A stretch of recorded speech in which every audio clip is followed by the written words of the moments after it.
triste. Eu vou te falar do fundo do coração. É muito direto que isso daí é uma campanha eleitoral. Mas eles são muito malandros. Tá? Por qual razão? Porque eles distribuem para todos, só que ninguém vai fazer campanha para ninguém. No entanto, a malandragem está em que eles não vão fazer uma campanha para o governo. Eles vão fazer um culto à personalidade, contando a história deste senhor, como se a história deste senhor fosse permeada de atos nobres. Pode ter tido um caso ou outro, alguns momentos de verdadeira ação.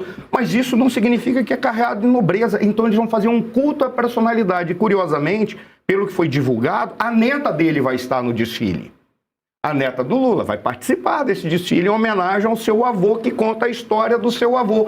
O nome que se dá para isso é culto à personalidade. Isso foi feito na União Soviética, isso foi feito em todos os estados governados por partidos comunistas, isso foi feito na Alemanha da década dos 30, isso foi feito na Itália fascista, isso foi feito em todos os lugares em que você tem fascista, porque mesmo no caso da União Soviética, eu diria que é um irmão siamês do fascismo. Claro. É a mesma porcaria com algumas diferenças comportamentais e estratégicas. Mas tem um dado pior. Não adianta eles virem alegar que isso não é um caso específico, não. Em 2006, eu tenho a impressão que foi a Unidos da Vila Isabel que recebeu $1 milhão do Hugo Chávez. Sim, senhor. Para falar sobre a América Latina. Foi louco por ti, América, e ficou o tempo inteiro falando do Hugo Chávez, não à toa quebrou o país dele, porque ele ficava fazendo propaganda e culto à personalidade. Era o que ele fazia. Em 2009, teve novamente dinheiro que veio de fora para fazer culto à personalidade. Isso deveria ser totalmente impedido.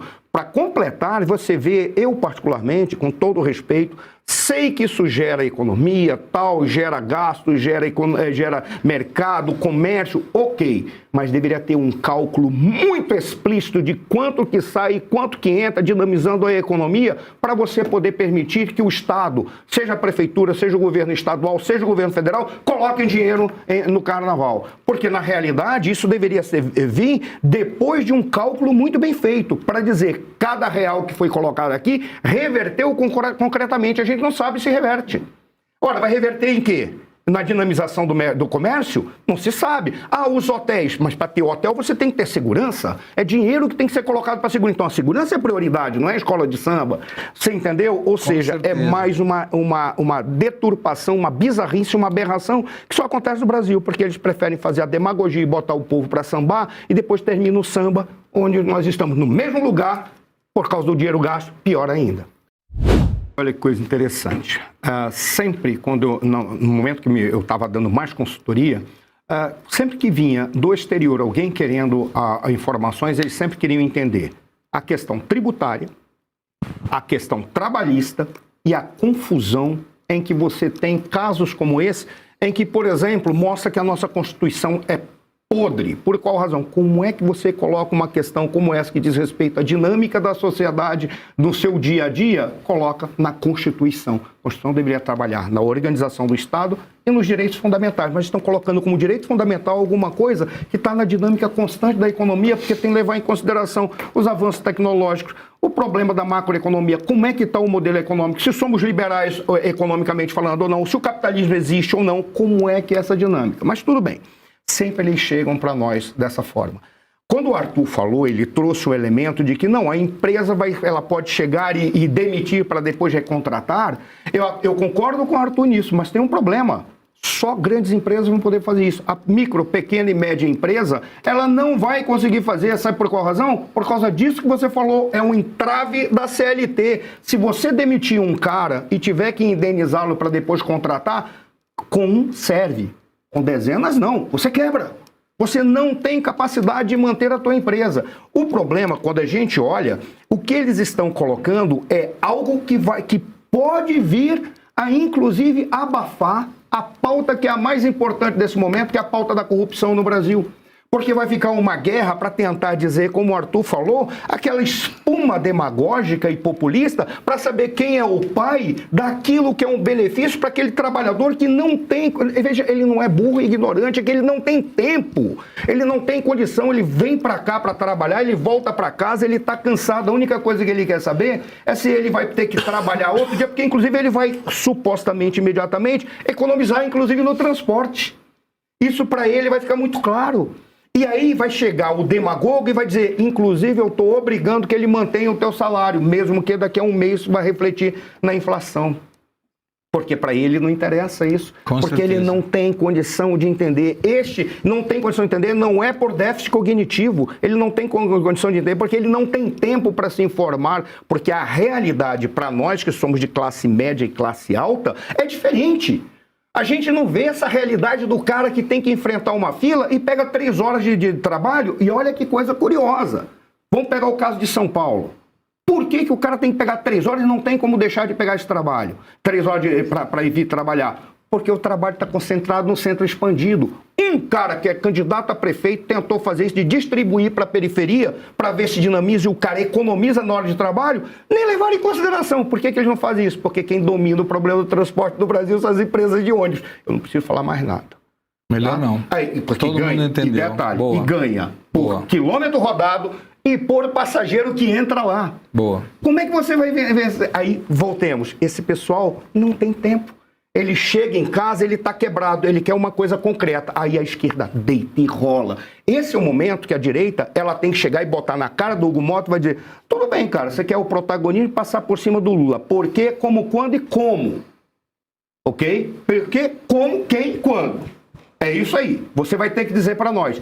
Por qual razão? Porque ele não pode fazer que uma pauta como essa se sobrepunha às outras, que são as mais importantes, que estão mostrando para onde está indo fora o dinheiro brasileiro, que poderia ser investido concretamente em políticas públicas que vão reverter para a sociedade.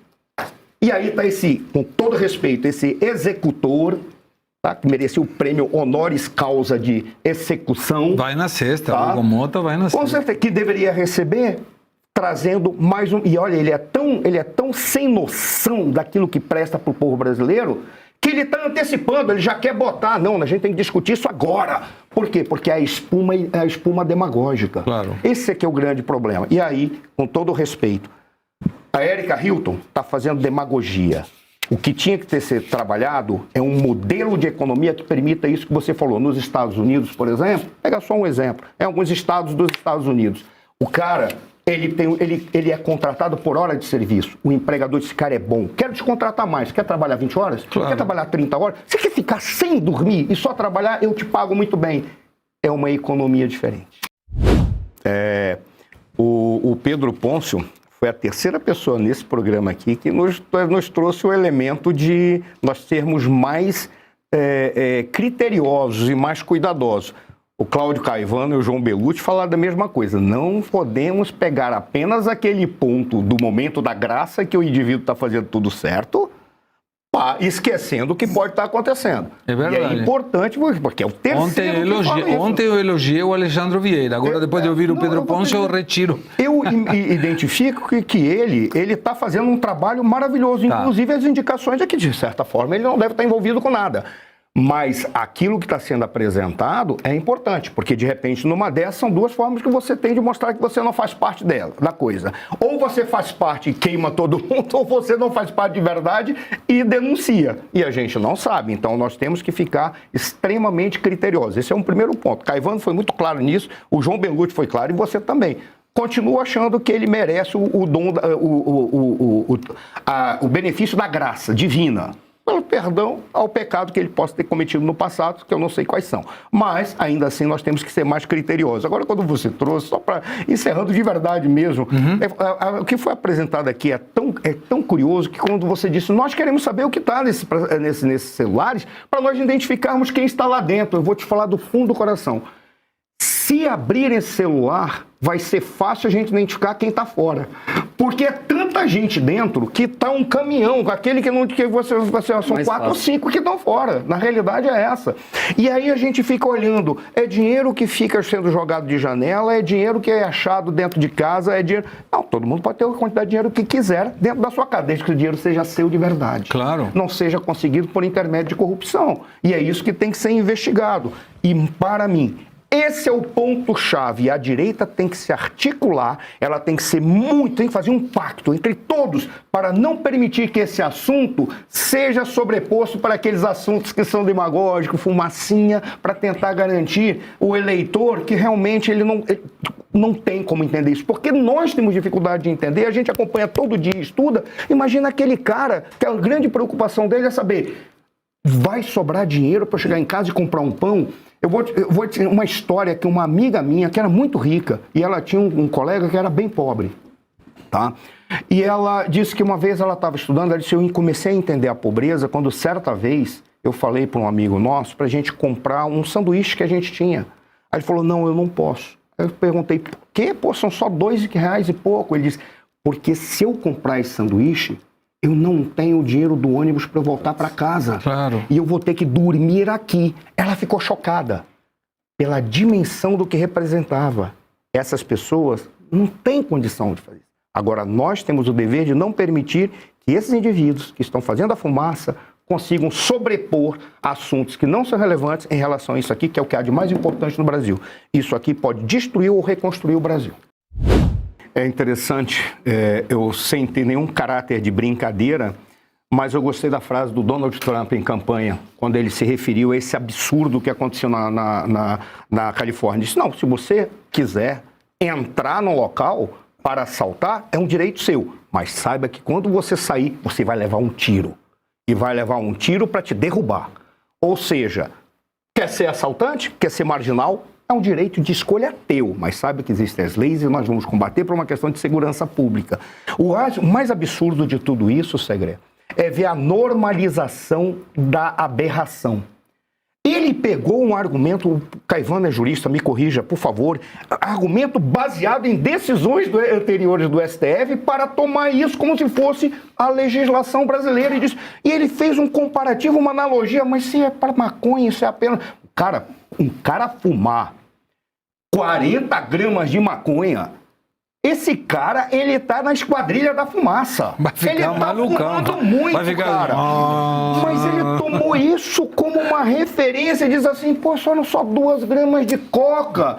Então vale a mesma coisa, por analogia, eu tenho que fazer. E ele não fez aquilo que você fez aqui. Peraí, cara. Primeiro, como o Pedro disse, isso aqui não é legal. Segundo, se não é legal, o que envolve em toda a cadeia, desde a cadeia de produção, tráfico, distribuição, até chegar nesse cara que pegou isso, e se é que ele realmente não estava apenas entregando para outro. Não interessa, ele está pegando para entregar para outro, ele está traficando. Lógico. Acabou. E aí ele pega e está normalizando. É a pauta deles para trazer para o Brasil um estado de natureza, porque eles acreditam que quando tudo tiver, todo mundo brigando todos contra todos, aí eles vão mostrar a verdadeira face tirânica desse, porque eles vêm para matar todo mundo e para deixar vivo apenas os que são os seus.